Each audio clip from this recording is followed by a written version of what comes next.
Hi hello friends, welcome to my channel. ಇವತ್ತಿನ ವೀಡಿಯೋದಲ್ಲಿ ನಾನು ತಲೆನೋವಿನ ಬಗ್ಗೆ ಡೀಟೇಲಾಗಿ ಹೇಳ್ಕೊಡ್ತಾ ಹೋಗ್ತೀನಿ. ತಲೆನೋವಿನಲ್ಲಿ ಎಷ್ಟು ಟೈಪ್ಸು, ಯಾವ ತಲೆನೋವಿಗೆ ಏನು ಕಾರಣ ಇರುತ್ತೆ ಮತ್ತು ಏನು ಪರಿಹಾರನ ನಾವು ಮಾಡ್ಕೊಬೋದು ಅನ್ನೋದನ್ನು ಇವತ್ತಿನ ವೀಡಿಯೋದಲ್ಲಿ ನಾನು ತಿಳಿಸ್ಕೊಡ್ತಾ ಹೋಗ್ತೀನಿ. ಸೊ ವಿಡಿಯೋ ಸ್ಕಿಪ್ ಮಾಡದೆ ಫುಲ್ ವಿಡಿಯೋ ನೋಡಿ, ಆವಾಗ ಮಾತ್ರ ನಿಮಗೆ ಯಾವ ತಲೆನೋವು ನಿಮಗೆ ಬರ್ತಾ ಇದೆ, ಯಾವ ತಲೆನೋವಿಗೆ ಏನು ಪರಿಹಾರನ ಮಾಡ್ಕೊಬೋದು, ಅದಕ್ಕೆ ಕಾರಣ ಏನು ಅನ್ನೋದನ್ನು ನಿಮಗೆ ಗೊತ್ತಾಗುತ್ತೆ. ಸ್ಕಿಪ್ ಮಾಡಿದ್ರೆ ಏನೂ ಗೊತ್ತಾಗೋದಿಲ್ಲ. ಹಾಗಾಗಿ ವಿಡಿಯೋ ಸ್ಕಿಪ್ ಮಾಡದೆ ಫುಲ್ ವಿಡಿಯೋನ ನೋಡಿ. ಸೊ ಅದಕ್ಕಿಂತ ಮುಂಚೆ ಯಾರೆಲ್ಲ ನನ್ನ ಚಾನಲ್ ಫಸ್ಟ್ ಟೈಮ್ ವಿಸಿಟ್ ಮಾಡ್ತೀರಾ ದಯವಿಟ್ಟು ಸಬ್ಸ್ಕ್ರೈಬ್ ಮಾಡ್ಕೊಳ್ಳಿ. ಹಾಗೆ ವಿಡಿಯೋ ಇಷ್ಟ ಆದರೆ ಒಂದು ಲೈಕ್ ಮಾಡಿ, ಶೇರ್ ಮಾಡಿ, ಹಾಗೆ ನನ್ನ ಚಾನಲ್ನ ಸಬ್ಸ್ಕ್ರೈಬ್ ಮಾಡ್ಕೊಳ್ಳಿ. ಸೊ ಬನ್ನಿ ಹಾಗಾದರೆ ವಿಡಿಯೋನ ಸ್ಟಾರ್ಟ್ ಮಾಡ್ತಾ ಹೋಗೋಣ. ಫಸ್ಟ್ ಬಂದುಬಿಟ್ಟು ತಲೆನೋವಿನಲ್ಲಿ ತುಂಬ ಟೈಪ್ಸ್ ಇದೆ. ಅದರಲ್ಲಿ ಮೇಜರು ತುಂಬ ಜನಕ್ಕೆ ಬರ್ತಾ ಇರೋದ್ರಲ್ಲಿ ಮೇಯ್ನು 4 ಟೈಪ್ಸು. ಫಸ್ಟ್ನೇದು ಬಂದುಬಿಟ್ಟು ಟೆನ್ಷನ್ ತಲೆನೋವು. ಟೆನ್ಷನ್ ತಲೆನೋವಿಗೆ ಕಾರಣ ಏನು, ಪರಿಹಾರ ಏನು ಅನ್ನೋದನ್ನು ನಾನು ಲಾಸ್ಟಲ್ಲಿ ತಿಳಿಸ್ತಾ ಹೋಗ್ತೀನಿ. ಮತ್ತು ಎರಡನೇದು ಬಂದುಬಿಟ್ಟು ಸೈನೋಸೈಟಿಸ್ ತಲೆನೋವು, ಅಂದರೆ ಸೈನಸ್ ತಲೆನೋವು. ಇದಕ್ಕೂ ಅಷ್ಟೇ ಏನು ಕಾರಣ ಏನು, ಮೇನ್ ರೀಸನ್ ಏನು ಮತ್ತು ಪರಿಹಾರ ಅನ್ನೋದನ್ನು ತಿಳಿಸ್ಕೊಡ್ತೀನಿ. ನೆಕ್ಸ್ಟು ಮೈಗ್ರೇನ್ ತಲೆನೋವು. ಮೈಗ್ರೇನ್ ತಲೆನೋವು ಅಂತೂ ತುಂಬ ಜನಕ್ಕೆ ಬರುತ್ತೆ. ಇದಕ್ಕೂ ಅಷ್ಟೇ ಮೇನ್ ಕಾರಣ ಏನು ಮತ್ತು ಏನು ಪರಿಹಾರ ನಾವು ಮಾಡ್ಕೊಬೋದು ಅನ್ನೋದನ್ನು ತಿಳಿಸ್ಕೊಡ್ತೀನಿ. ನೆಕ್ಸ್ಟು ಕ್ಲಸ್ಟರ್ ತಲೆನೋವು. ಇದು ಯಾವ ಭಾಗದಲ್ಲಿ ಬರುತ್ತೆ ಮತ್ತು ಇದಕ್ಕೆ ಏನು ಪರಿಹಾರ ಅನ್ನೋದನ್ನು ಇವತ್ತಿನ ವಿಡಿಯೋದಲ್ಲಿ ತಿಳಿಸ್ಕೊಡ್ತೀನಿ. ಸೊ ಬನ್ನಿ ಹಂಗಾರೆ ವಿಡಿಯೋನ ಸ್ಟಾರ್ಟ್ ಮಾಡ್ತಾ ಹೋಗೋಣ. ಫಸ್ಟ್ನೇದು ಬಂದುಬಿಟ್ಟು ಟೆನ್ಷನ್ ತಲೆನೋವು. ಟೆನ್ಷನ್ ತಲೆನೋವು ಏನಕ್ಕೆ ಬರುತ್ತೆ ಅಂದರೆ, ನಾವು ಅತಿಯಾಗಿ ಯಾವುದಾರ ಒಂದು ವಿಷಯದ ತಲೆ ಕೆಡಿಸ್ಕೊಂಡಾಗ, ತುಂಬ ಸ್ಟ್ರೆಸ್ ತಗೊಂಡಾಗ ನಮಗೆ ಟೆನ್ಷನ್ ತಲೆನೋವು ಬರುತ್ತೆ. ಒಂದೇ ವಿಷಯದ ಬಗ್ಗೆ ತಲೆಯಲ್ಲಿ ಏನೋ ಒಂದು ತುಂಬ್ಕೊಂಡ್ಬಿಟ್ಟು ಅದೇ ಯೋಚನೆ ಮಾಡೋದು, ಅದೇ ತಲೆಯಲ್ಲಿ ಕೊರಿತಾ ಇರುತ್ತೆ.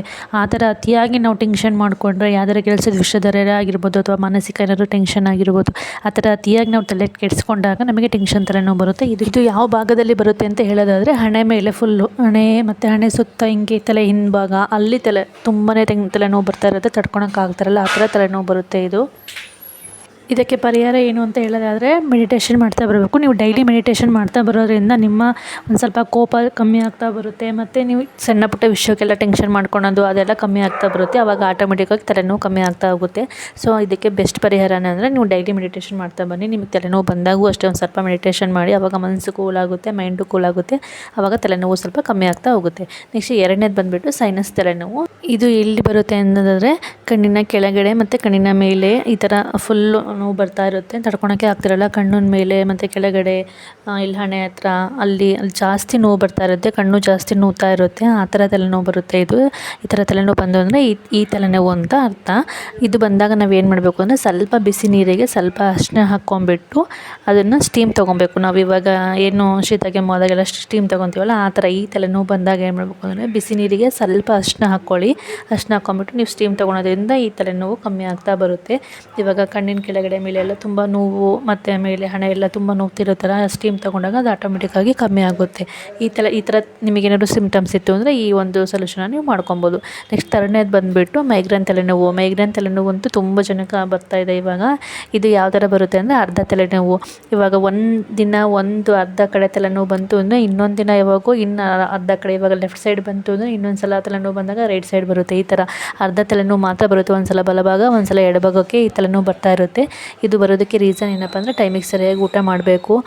ಊಟ ಮಾಡಿಲ್ಲ ಅಂದರೆ ತಲೆನೋವು ಬರುತ್ತೆ. ಮತ್ತು ಅಸಿಡಿಟಿ, ನಮಗೆ ಟೈಮಿಗೆ ಸರಿಯಾಗಿ ಊಟ ಮಾಡಿಲ್ಲ ಅಸಿಡಿಟಿ ಜಾಸ್ತಿ ಆಗುತ್ತೆ. ಅಸಿಡಿಟಿ ಜಾಸ್ತಿ ಆದಾಗ ತಲೆನೋವು ಬರೋ ಚಾನ್ಸಸ್ ಜಾಸ್ತಿ ಇರುತ್ತೆ. ನೀವು ಬೇಕಾದ್ರೆ ಅಬ್ಸರ್ವ್ ಮಾಡಿ ನೋಡ್ಬೋದು. ನಿಮ್ಗೆ ಯಾವಾಗ ಊಟ ಸರಿಯಾಗಿ ಮಾಡಲ್ಲ, ಅಸಿಡಿಟಿ ಜಾಸ್ತಿ ಆಗುತ್ತೆ, ಆವಾಗ ಮೈಗ್ರೇನ್ ಬಂದೇ ಬರುತ್ತೆ. ಹಾಗಾಗಿ ಅಸಿಡಿಟಿ ಆಗದಿರಂಗೆ ನೋಡ್ಕೊಳ್ಳಿ. ಮತ್ತು ಜಾಸ್ತಿ ನೀರನ್ನು ಕುಡಿಬೇಕು. ನೀರು ಜಾಸ್ತಿ ಕುಡಿದೇ ಇದ್ದಾಗೂ ಕೂಡ ನಮಗೆ ತಲೆನೋವಿನ ಪ್ರಾಬ್ಲಮ್ ಜಾಸ್ತಿ ಆಗ್ತಾ ಹೋಗುತ್ತೆ. ಮತ್ತು ಫೈಬರ್ ಇರುವ ಆಹಾರ ತಿನ್ನಬೇಕು. ನಾವು ತಿನ್ನೋ ಆಹಾರದಲ್ಲಿ ಜಾಸ್ತಿ ಫೈಬರ್ ಅಂಶ ಇರಲಿಲ್ಲ ಅಂದರೆ, ಆವಾಗ ಫೈಬರಿನ ಕೊರತೆಯಿಂದನೂ ಕೂಡ ಈ ತಲೆನೋವು ಬರುತ್ತೆ. ಮತ್ತು ಮಲಬದ್ಧತೆ ಸಮಸ್ಯೆ ಆಗದೇ ಇರೋಂಗೆ ನೋಡ್ಕೊಬೇಕಾಗುತ್ತೆ. ಮಲಬದ್ಧತೆ ಸಮಸ್ಯೆ ಇತ್ತು ಅಂದರೆ ಅವರಿಗೆ ಮೈಗ್ರೇನ್ ತಲೆನೋವು ಇದ್ದೇ ಇರುತ್ತೆ. ಮಲಬದ್ಧತೆ ಸಮಸ್ಯೆ ಆಗಬಾರ್ದು ಅಂದರೆ, ನಾವು ತಿನ್ನೋ ಆಹಾರದಲ್ಲಿ ಜಾಸ್ತಿ ಫೈಬರ್ ಇರೋದು, ನಾರಿನಂಶ ಜಾಸ್ತಿ ಇರೋ ಆಹಾರನ ತಿಂದರೆ ಆವಾಗ ಆ ಸಮಸ್ಯೆ ಆಗೋದಿಲ್ಲ. ಆವಾಗ ತಲೆನೋವು ಸಹ ಬರೋದಿಲ್ಲ. ಹಾಗಾಗಿ ನಾವು ತಿನ್ನೋ ಆಹಾರದಲ್ಲಿ ಜಾಸ್ತಿ ಫೈಬರ್ ಇರುವ ಆಹಾರವನ್ನೇ ನಾವು ತಿನ್ನಬೇಕಾಗುತ್ತೆ. ತಲೆನೋವು ಆವಾಗ ಕಮ್ಮಿ ಆಗ್ತಾ ಹೋಗುತ್ತೆ. ನೆಕ್ಸ್ಟು ಕ್ಲಸ್ಟರ್ ತಲೆನೋವು. ಇದು ಕಣ್ಣಷ್ಟೇ ನೋವು ಬರ್ತಾ ಇರುತ್ತೆ. ತುಂಬ ಕಣ್ಣೆಲ್ಲ ಪೇಯ್ನ್ ಆಗ್ತಾ ಇರುತ್ತೆ. ಒಳಗಡೆ ಕಣ್ಣುಗುಡ್ಡೆ ಈ ಥರ ಕಣ್ಣು ಸಖತ್ತು ಪೇಯ್ನ್ ಆಗ್ತಾ ಇರುತ್ತೆ. ತಡ್ಕೊಳಕ್ಕೆ ಆಗಲ್ಲ, ಆ ಲೆವೆಲಿಗೆ ಇದು ಕ್ಲಸ್ಟರ್ ತಲೆನೋವು ಬರುತ್ತೆ. ಇದಕ್ಕೆ ಸರಿಯಾಗಿ ನಿದ್ದೆ ಮಾಡಬೇಕು. ನಿದ್ದೆ ಪ್ರಾಬ್ಲಮ್ಮು ಇತ್ತು ಅಂದರೂ ಕೂಡ ಈ ಕಣ್ಣು ಪೇಯ್ನು, ಈ ಥರ ಕಣ್ಣಿನ ಮೂಲಕ ಈ ತಲೆನೋವು ಸ್ಟಾರ್ಟ್ ಆಗುತ್ತೆ. ಅಕಸ್ಮಾತ್ ನಾವು ನಿದ್ದೆ ಸರಿಯಾಗಿ ಮಾಡಿದರೂ ಕೂಡ ಈ ಥರ ಕಣ್ಣೆಲ್ಲ ಪೇಯ್ನ್ ಆಗ್ತಿರುತ್ತೆ, ಕಣ್ಣೆಲ್ಲ ತುಂಬ ನೋವ್ತಾ ಇದೆ, ಆ ಥರ ತಲೆನೋವು ಬರ್ತಾ ಇದೆ ಅಂತ ಅನ್ನೋರು ಡಾಕ್ಟ್ರನ್ನ ನೀವು ಕನ್ಸಲ್ಟ್ ಮಾಡಬೇಕು. ಡಾಕ್ಟ್ರಿಗೆ ಕನ್ಸಲ್ಟ್ ಮಾಡಿ ಅವ್ರು ಏನು ಮೆಡಿಷನ್ ಹೇಳ್ತಾರೋ ಆ ಮೆಡಿಷನ್ನ ನೀವು ತೊಗೊಳ್ತಾ ಹೋದರೆ ಈ ತಲೆನೋವು ಕಮ್ಮಿ ಆಗ್ತಾ ಹೋಗುತ್ತೆ. ಸೊ ಇದಿಷ್ಟು ತಲೆನೋವಿನ ಟೈಪ್ಸ್ ಆಯಿತು. ಇಷ್ಟು ಜಾಸ್ತಿ ಬರೋದು ಇಷ್ಟು 4 ಟೈಪ್ಸ್ ಎಲ್ಲ ಜಾಸ್ತಿ ತಲೆನೋವು ಬರೋದು. ನಾನಿವಾಗ 4 ಟೈಪ್ಸ್ ತಲೆನೋವಿಗೂ ಏನೆಲ್ಲ ಮೆಡಿಷನನ್ನು ಮಾಡ್ಕೊಬೋದು, ಏನೆಲ್ಲ ಪರಿಹಾರ ಮಾಡ್ಕೊಬೋದು ಅನ್ನೋದನ್ನು ನಾನು ಇವತ್ತಿನ ವಿಡಿಯೋದಲ್ಲಿ ತಿಳಿಸ್ಕೊಟ್ಟಿದ್ದೀನಿ. ಐ ಹೋಪ್ ಇವತ್ತಿನ ವಿಡಿಯೋ ನಿಮಗೆಲ್ಲರಿಗೂ ತುಂಬಾ ಇಷ್ಟ ಆಯಿತು ಅಂತ ಅಂದ್ಕೊಳ್ತೀನಿ. ಇವತ್ತಿನ ವಿಡಿಯೋ ಇಷ್ಟ ಆದರೆ ಪ್ಲೀಸ್ ಲೈಕ್ ಮಾಡಿ, ಶೇರ್ ಮಾಡಿ, ಹಾಗೆ ನನ್ನ ಚಾನಲ್ನ ಸಬ್ಸ್ಕ್ರೈಬ್ ಮಾಡ್ಕೊಳ್ಳಿ. ಇದೇ ಥರ ಒಂದು ಒಳ್ಳೊಳ್ಳೆ ವೀಡಿಯೋಸ್ಗೋಸ್ಕರ ಪ್ಲೀಸ್ ನನ್ನ ಚಾನಲ್ಗೆ ಸಪೋರ್ಟ್ ಮಾಡಿ. ನಿಮ್ಮ ಸಪೋರ್ಟ್ ನನಗೆ ತುಂಬಾ ಮುಖ್ಯ. Thanks for watching. Thank you so much.